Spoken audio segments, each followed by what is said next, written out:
everyone who is watching. I'm State Senator Shelley Mayer, representing the 37th Senate District in New York, and I'm here with many of my colleagues in elected office from the Assembly and Senate, and with the great PULP, the Public Utility Law Project, which is really the expert on how to participate in a utility rate case. And I'm here to tell you that if you are impacted by the rates of NYSEG or RG&E, you need to understand that you can, and it's not so hard to participate in a rate case. This webinar is intended to give you the information, the tools, and frankly, the confidence that you can speak up and let your concerns be known about potential very significant rate increases for these utility companies that are going to affect all of us who are in the service area of RG&E and NYSEG. I want to just briefly say before I turn over to my colleagues, the purpose of this webinar is to give you the tools and the confidence and the information to either testify at a hearing, submit an email, speak at a public event, but learn how you can actually make a difference and help us defeat this really high rate increase that we all oppose. So with that, I'm going to turn it over to my colleague, New York Assembly Member Chris Burdick, and I want to thank PULP, which is really the expert and the detail person. But I want to point out that this is something we can all make happen if we join together and speak out loudly and clearly against the rate proposals, which are very significant and would be very adverse to all of us. So with that, I'm going to turn it over to my colleague, Chris Burdick, to continue in this introduction. Thanks very much, Shelley. And I am Assemblymember Chris Burdick, and I represent the 93rd Assembly District, which is in Westchester County. And I'm an intervener or a party in this case because I'm very concerned about the really jaw-dropping proposed increases that are being requested of NYSEG and RGE in their rate case before the Public Service Commission. And I feel a responsibility to those whom I represent to push back against it because they already are struggling to pay the bills under the present rate structure. So I do strongly encourage you to consider taking part in this because your voice really does matter. And with that, I would like to now turn it over to my colleague in the Assembly, and I should also mention other elected officials from the legislature and beyond that are parties in this case. And that includes, in addition to Senator Mayer from the Senate, there's also Senator Cooney, and in the Assembly side, Assemblymember Kaye, Assemblymember Clark, Assemblymember Kellis, Assemblymember Burke, and the Office of Assemblymember Werner. And we also have Westchester County that is a party in this case. It is extremely important that we have that kind of clout that is represented in this case, and we're hopeful that it will help to move the needle. And so with that, I would like to pass the baton to Assemblywoman Clark. Hi, I'm Assemblywoman Sarah Clark, representing the 136th District, including the City of Rochester, Town of Brighton, and Town of Irondequoit, all customers of RG&E. I signed on as a party to this rate case because I want to make sure the issues and concerns of our residents, our nonprofits, our businesses are addressed. I have heard from countless constituents struggling to afford their utility bills, have improper billing, or are struggling to get good customer service. As this rate case moves forward, it is very important that we balance the reliability of our utilities with the financial realities of everyone in our community. Thank you.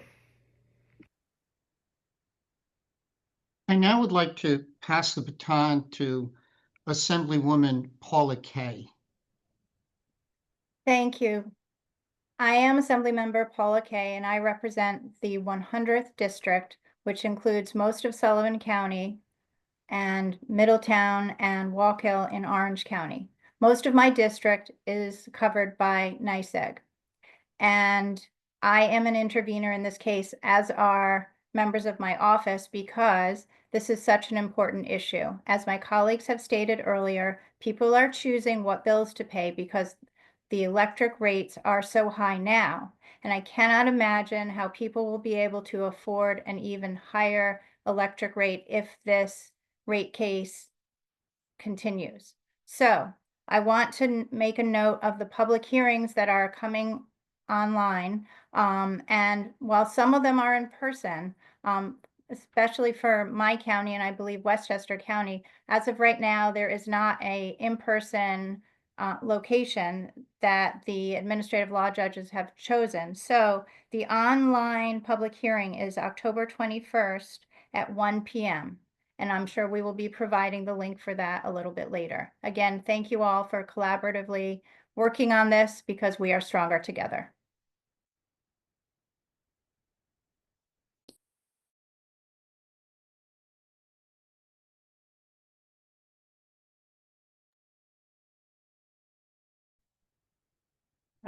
I believe we're going to go directly to pulp now. Is that correct? Okay, our pulp friends, take it away. Teach us everything. Thank you, Senator Mayor. Well, hi, everyone. Thank you for your time, for this opportunity to be able to share this knowledge, which is crucial to get everyone involved, right? Before I get started on all this information, I just want to take the time to thank everyone, our senators, our assembly members, and everyone that has been involved in this process. You are all vital, and the public is vital in order to make change. So today we'll be talking about how can the public participate? How can anyone participate in a rate case?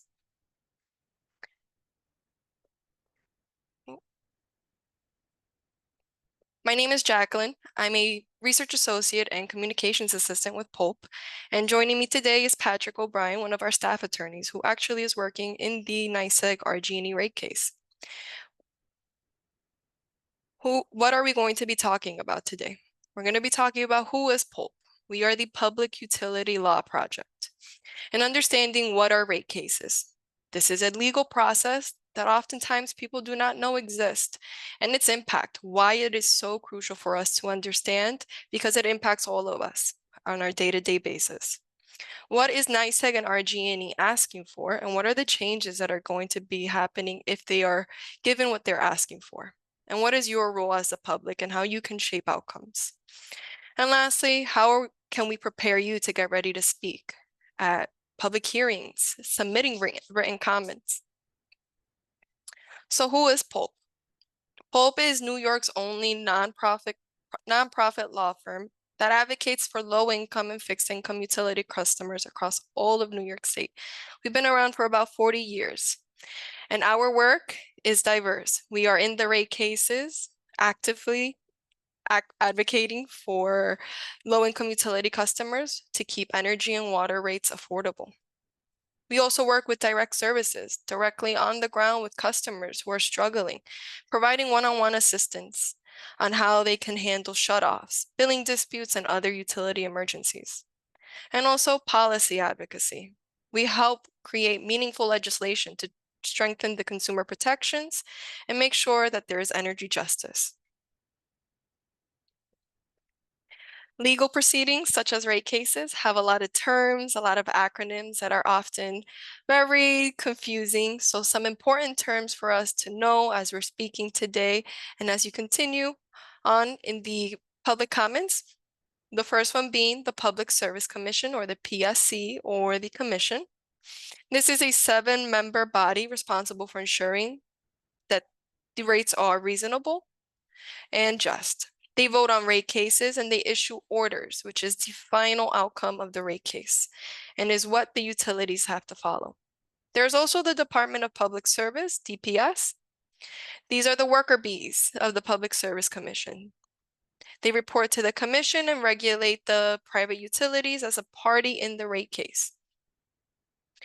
All these interveners come together to create a joint proposal in the rate case. This is a product of negotiated settlement between all the different parties of the rate case that eventually the Public Service Commission will vote on and create an order. The order is the final decision issued by the Public Service Commission that implements those rate changes and the service requirements. And we also have the supply rates and the delivery rates. This is extremely important to know when it comes to rate changes, because we're mostly talking about the delivery rates here. The delivery rates, your basic service charge, is what's regulated by the Public Service Commission and is what we're discussing in the rate cases.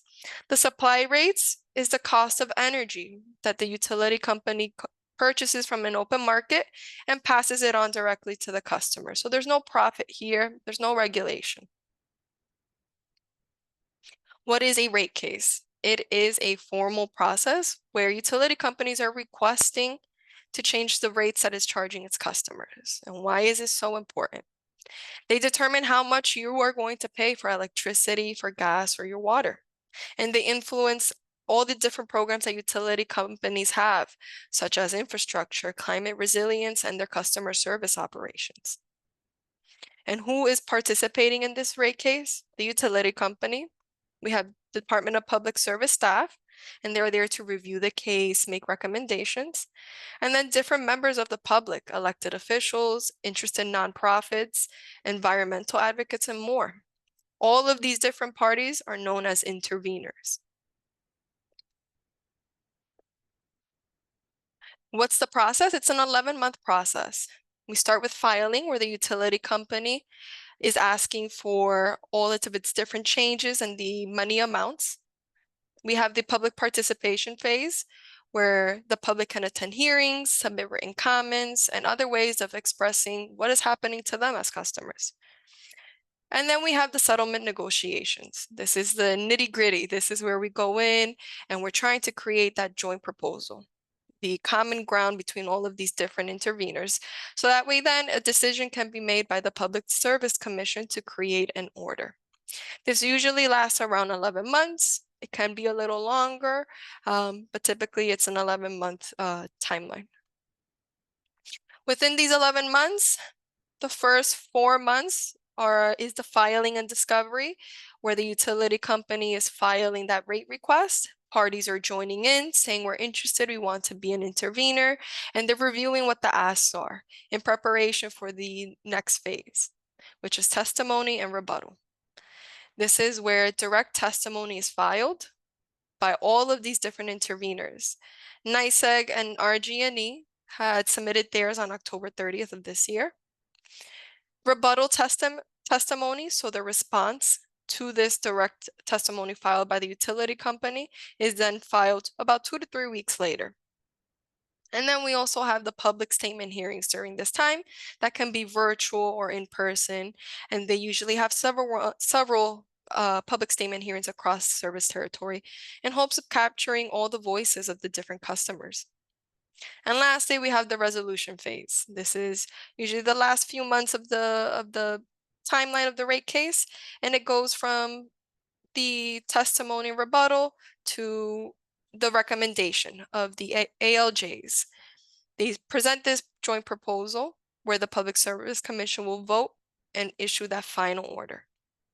If that rate case is extended past the 11 months, there is something called a make whole provision, which allows the utility companies to retroactively recover the approved rates from the filing date. In other words, if we go past those 11 months, the utility company can ask for month 12, 13, 14, however months we are delayed for the recoup of that time period. When we are in the rate cases, we're mostly discussing, like I said before, the delivery charges. This is the cost to provide you as a customer service. So it includes everything from the cost of meters, the meter readings, customer service, communications, accounting, and this is what is regulated by the Public Service Commission and the Department of Public Service. It's a little bit different than your supply charges. Your supply charges are not regulated. It's not fixed. They're volatile because it's coming from an open market. I often say we saw those supply charges go up with things such as the war of Ukraine or during COVID, when there was more demand. And so it was a little more expensive to purchase that energy. Customers can choose different suppliers known as ESCOs. We sometimes use caution with ESCOs because sometimes you can be paying more for those supply charges with an ESCO than you would with your direct utility company. If you want to learn more, I recommend that you use the New York State Power to Choose website. If you are a low-income household, it's important that you select the low-income participant box because not all ESCOs are allowed to provide you your supply. Only some are allowed to provide supply to low-income households. We could see the supply and delivery charges on a NYSEG bill here. It's divided out. We have first the information of the meters, your reading type, such as an actual bill or an estimated bill, and what was your usage for that month. And then we see the delivery charges. We could see here that basic service charge. That is what NYSEG and RG&E right now are proposing to increase. I don't think this is accurate, this $15.11, but that is what you are charged every single month just for being a customer. I say that because a lot of times people have time periods where they are away and there is no energy consumption in a month, but you will still be charged that basic service charge, even if there is no energy usage of that month. We could see the electric supply charges here. This is just the cost of energy. And like we could see here, it's being passed on directly to the customer. At this point, I'm going to pass it over to my colleague, Patrick, who's going to talk a little bit about the details of the specific NYSEG and RG&E rate case. Thank you, Jacqueline. Again, my name is Patrick O'Brien. I'm a staff attorney here at Pulp, and I'm going to dive into this specific rate case. So who are NYSEG and RG&E? Both NYSEG and RG&E are subsidiaries of Avangrid. Avangrid is, a large kind of conglomerate. It's not based in the United States, which is kind of just important to know, when you're writing your testimony and people just find that interesting. You can certainly go online and learn more about the history of Avangrid and utilities. It's pretty fascinating and pretty complicated. NYSEG and RG&E provide electric and natural gas services across much of upstate New York, Western New York, however you want to call certain areas of New York. I know we all have different preferences, but generally upstate is the territory, with NYSEG being more in the Catskills area, and RG&E is obviously Rochester Gas and Electric, so that's the Rochester Gas and Electric area. Both of them are investor-owned utilities regulated by the New York State Department of Public Service, otherwise known as DPS. So let's just get into it. What is the request? So NYSEG is proposing $464.4 million for electric and $93 million for gas. RG&E is proposing $220.2 million for electric and $72.9 million for gas. And as you can see on the slideshow, we have the calculated average bill impacts for both electric and gas for NYSEG and RG&E. They are a little bit different depending on which company you have, but they are relatively around $33 for electric, and gas for NYSEG is a little higher, around $33, whereas RG&E gas is around $18. And it's important to know that these are the average bill impacts, per average household, right? So this might vary depending on exactly where you live, how big your house is, how big your apartment is, what you're using electric and gas for. But more importantly, that these are the, average increases per month. This is not the year increase. This is actually per month. Just something to keep in mind. These numbers, if you want to take a screenshot or just remember these numbers, they might be useful for you when you're writing your testimony later or speaking at the public hearing. It's pretty good to go in with specific numbers, which I will get more into those instructions and just some tips and advice later. Why is this amount requested? Rate drivers, correcting legacy issues. So a lot of this is higher storm and vegetation management costs, uncollectibles, expiration of prior rate plan mitigators, updated depreciation rates, state policy costs, These are just costs for certain programs, grid modernization for the CLCPA, like Climate Act goals, updated sales forecasts. And of course, they're saying, core business needs, increased O&M expenses, capital investments, cost of debt, required return on equity, and on the rate drivers, you can see some of the details of those items on the left. Major initiatives. First one is electric and gas reliability. So these are upgrades, expanding vegetation management, reducing outages and restoration time, customer service and affordability. So these are improvements for customer service, the call center, new virtual assistant programs for customer service. I just improving billing systems, online portals, all of that stuff. So we have rate drivers, and then we have major initiatives, which are, can kind of be considered improvements. And then the last major initiative would be clean energy. A lot of this deals with solar, installing EV charging ports, installing advanced meters, renewable energy goals, and a carbon-free grid by 2040. So there's a lot in here that goes into the amount that NYSEG and RG&E are requesting. Why participate in a rate case? First is the direct impact. Decisions set rates, customer service standards, environmental practices that affect every utility bill. So this is really your chance every 2 to 3 years to participate. Rate cases don't happen that often. In our world, it seems like they happen often, but in terms of participating, you really only get a shot every 2 to 3 years, sometimes every 1 year, depending on the outcome of the prior rate case. So this is your opportunity to have potentially a direct impact and participate on something that affects you and that you don't have the chance to do that frequently. It's also a good thing to elevate your voice and a rare chance to look into the utilities operations and push for change.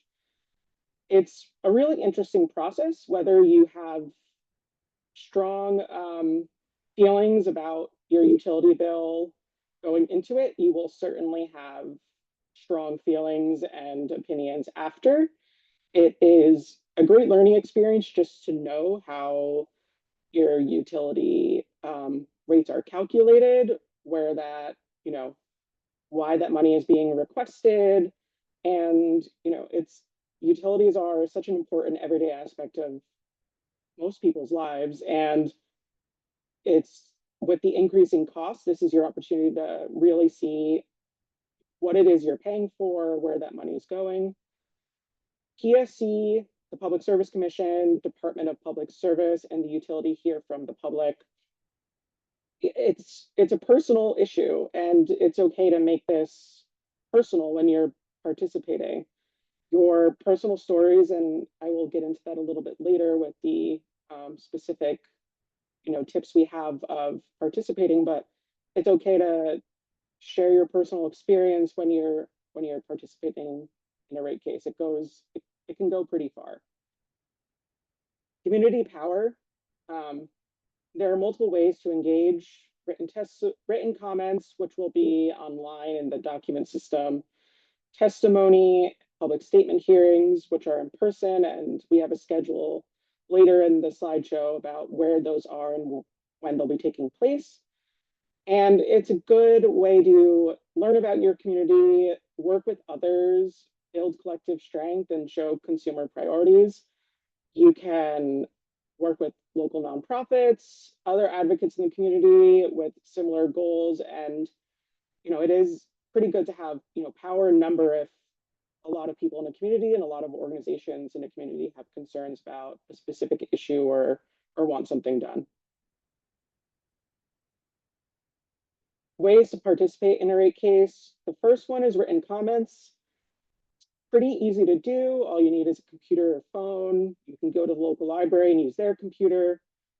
You just go onto the internet on TPS's website. You search for the case. In this instance, it is a little complicated. There are, There is NYSEG and RG&E, and they both have gas and electric cases. So there are 4 case numbers. So depending on, your issue or what you want to say, you might just want to figure out which case you want to comment on. But nonetheless, you go onto the DPS website, find the case, and you submit your comment online. It's pretty easy to do. You can also mail written comments by phone. Pretty similar. You just call up the commission's hotline or opinion line, and whatever you were going to say on a written comment, you can just say that by phone. And of course, just know that the written comments are online for anyone to see. So just be careful about what you write, and just know that it is out there. And same thing with the phone. Again, this is going to the commission, so just be mindful about what you say and how you say it. Public hearings are another popular way to participate in a rate case.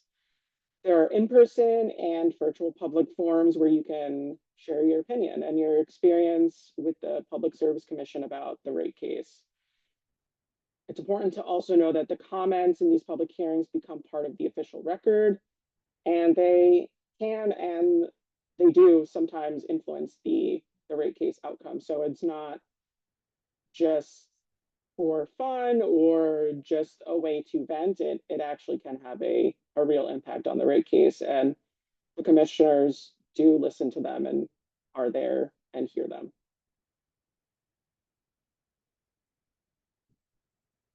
So more in depth on the public statement hearings. Virtual, you can register in advance. The deadline for these virtuals are October 17th. It really is important to also check the Public Service Commission calendar or DMM docket, which is the document management system, which is where all of the case files are. They do sometimes change times and locations and deadlines. So, as far as we know, that is the deadline, but I would register sooner rather than later if you're interested in the virtual public hearing. In person, you do not have to pre-register for that. You can just show up, sign in, and you complete a little request card. And when it's your turn, you can speak. If you don't want to testify or you're not comfortable speaking, you can, of course, listen to both the virtual and in-person hearings. Pretty similar. It's for listening, there should be a link on the DPS website. They use WebEx. You can also listen by phone, and that'll be on their website, for details about what number to call exactly. In person, again, no pre-registration. You can just show up and listen to people speak.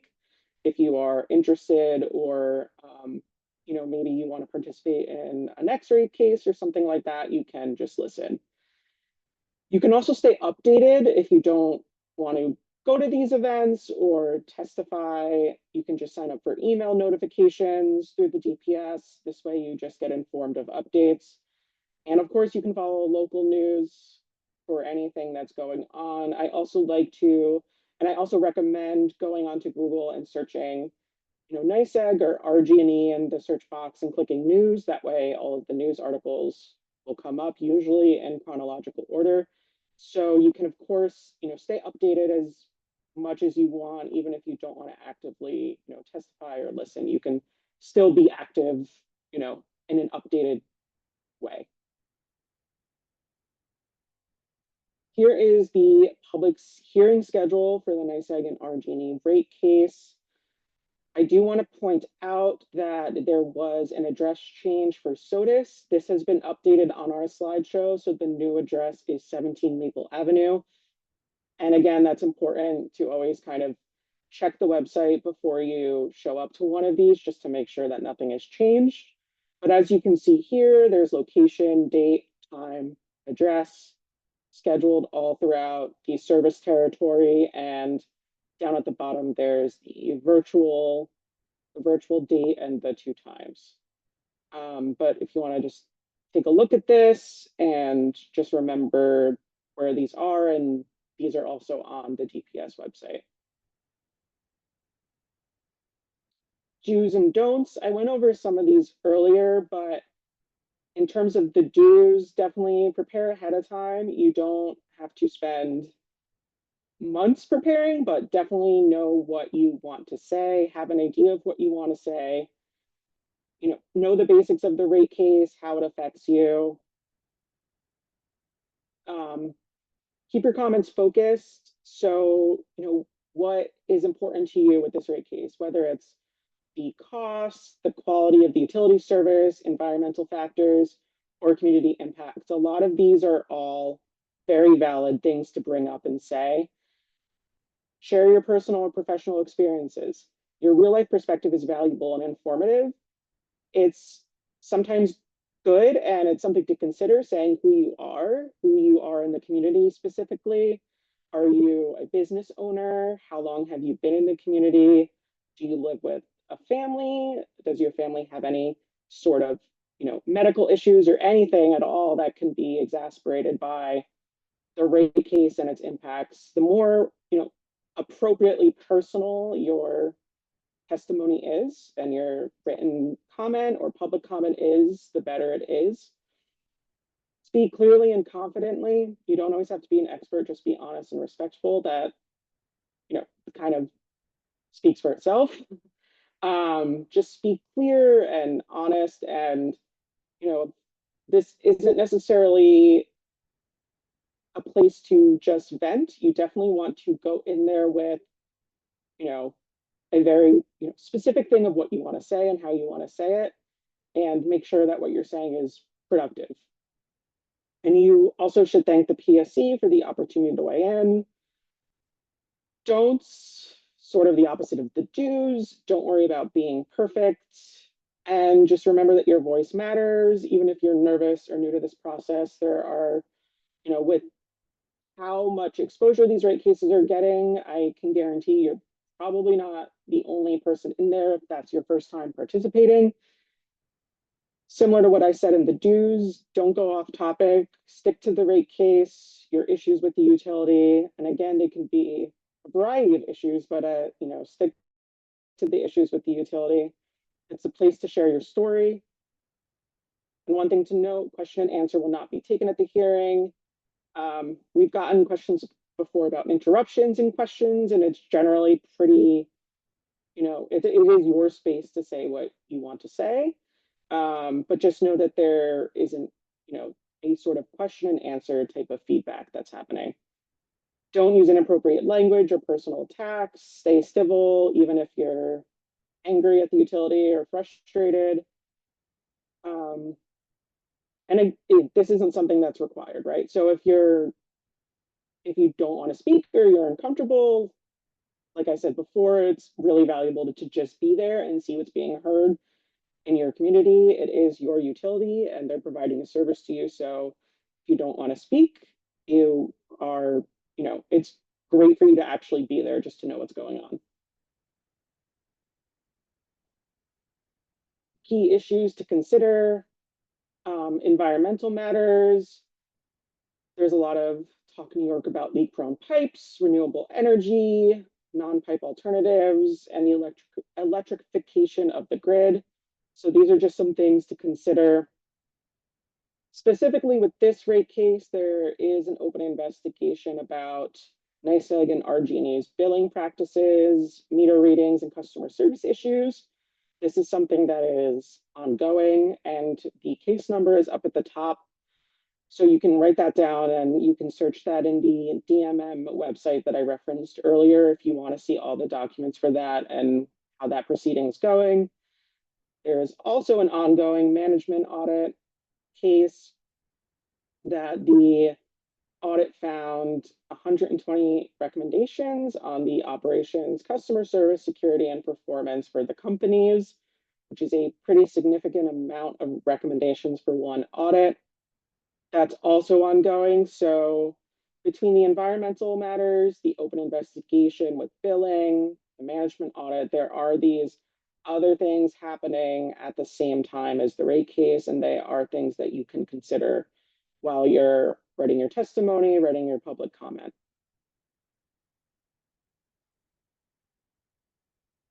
I'm going to kick it off to Jackie for the final slide. Thank you, Patrick.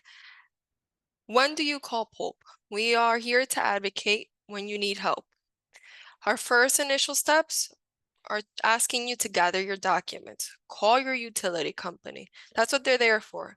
They're there to help you and provide you a service. And a lot of times you should be able to resolve certain matters directly with them.